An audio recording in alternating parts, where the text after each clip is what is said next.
নতুন টাউন হলে দুদিন ব্যাপী কিশোরী উৎকর্ষ মঞ্চ অনুষ্ঠান আয়োজিত হয়।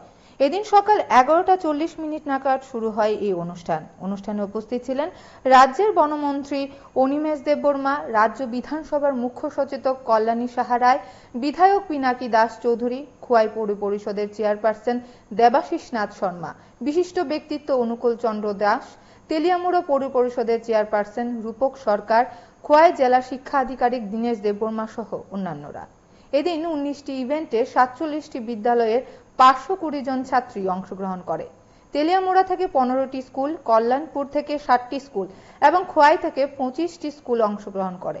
মূলত নবম থেকে দশম শ্রেণী পর্যন্ত ছাত্রীরা এতে অংশগ্রহণ করে।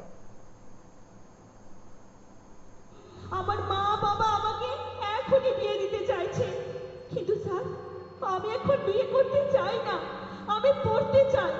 আপনি আমাকে বাঁচান স্যার, আপনি আমাকে বাঁচান।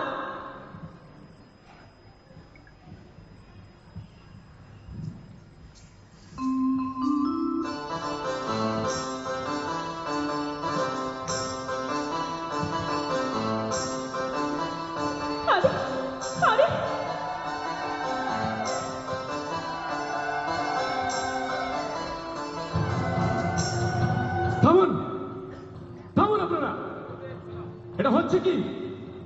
স্যার স্যার আমাকে বাঁচান স্যার, আমি বিয়ে করতে চাই না, আমি পড়তে চাই। নিশ্চয়ই নিশ্চয়ই, তুমি কোনো চিন্তা করো না। তোমার ইচ্ছার বিরুদ্ধে তোমায় এখন কেউ বিয়ে দিতে পারবে না।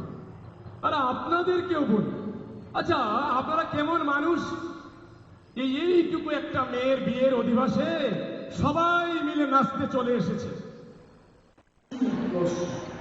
আমি আজকে যখন নাটকটা আমি জানি না, আমার মনে হচ্ছে আমি আমাদের গার্লফ্রেন্ড চিফকে বলছিলাম যে আমাদের সমাজ ব্যবস্থা কোনো এক সময় অত্যন্ত মানে এই কিশোরীদের জীবনটাকে আমরা মানে শেষ করার দিকেই নিয়ে যেত।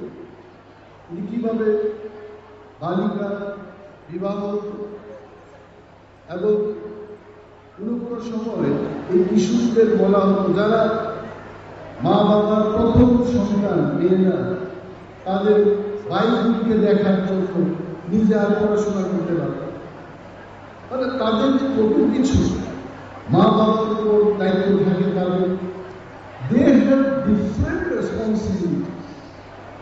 এবং এইভাবে জোর করে দিয়ে দেওয়া এই সমাজকে কোন জায়গায় ঠেলে দিয়েছিল এককালে, সেখান থেকে উত্তরণের জন্য দেশের সরকার এবং আমাদের ত্রিপুরা রাজ্যের সরকার কিশোরী উৎকর্ষ মঞ্চ বলে একটা মঞ্চ তৈরি করে এই কিশোরীদের কি করে ডান্সের মধ্যে দেখেছে কোথায় উড়ে যাবে তার মতো করে তারা আকাশে উঠবে। এই যে স্বাধীনতা এনে দেওয়া, I am really honored to get to be in this program. একটি চারা গাছকে আমরা যেভাবে রোপণ করব, যেভাবে পরিচর্যা করব, সেই চারা গাছ যখন বৃক্ষে পরিণত হবে, মহি হয়ে পরিণত হবে, যেমন যত্ন আমরা নেব তেমন বৃক্ষ হবে, তেমন তার ফল হবে, তেমন সে ছায়া হবে। সেই কবি কবে লিখেছিলেন, এই বিশ্বে যা কিছু মহান সৃষ্টি চির কল্যাণকর, অর্ধেক তার করিয়াছে নারী, অর্ধেক তার। সেই কবি আবার লিখেছিলেন, নারীকে আপন ভাগ্য জয় করিবার কেন নারী দিবে অধিকার হে বিধাতা। একটা সময় ছিল যেখানে মেয়েরা অন্তরে থাকত, বালিকা থেকে যৌবনে পদার্পণ করার আগে যাকে বিয়ে দিয়ে দেওয়া হতো, যার শরীরটাই যেখানে তৈরি হতো না, সংসারের দায় নেওয়া, সংসারের ভার নেওয়া, সন্তান জন্ম দেওয়া, যখন সেখানে মানসিকভাবে সে প্রস্তুত হতে পারত না, তার আগে তার বাবা মা তাকে বিয়ে দিয়ে দিত। আজকে সমাজ পাল্টাচ্ছে, আজকে সংবিধান দিয়েছে আমাদের সমান অধিকার, আজকে নারী পুরুষ আমরা একসাথে কাজ করছি। সেই কবি স্বামী বিবেকানন্দ বলেছিলেন a bird cannot fly with a single wing.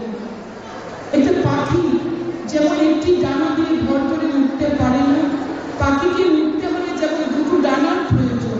এই সমাজকে এগিয়ে নিয়ে যেতে হলে এই সমাজে